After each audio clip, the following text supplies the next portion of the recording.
দেখো ক্লে দিয়ে কত সুন্দর করে অরিজিনাল চেরি ফুল বানিয়ে ফেললো।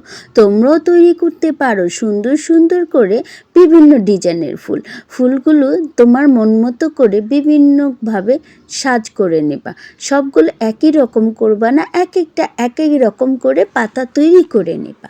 সবগুলো পাতা হচ্ছে একটু আনশুকানো থাকা অবস্থায় এরপরে অ্যাডজাস্ট করে নেবা। এই যে কমলা দানিটা এভাবে করে নেবা।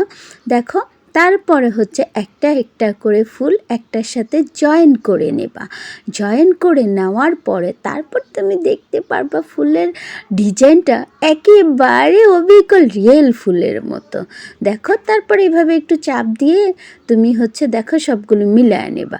এখন কমলা কালারটা নিচের বোটাটা দিয়ে দিবা, দিয়ে এভাবে করবা। তারপর শুকাতে দিয়ে রাখবা। শুকাতে দেওয়ার পরে দেখবা তৈরি হয়ে গেছে তোমার চেরি ফুল।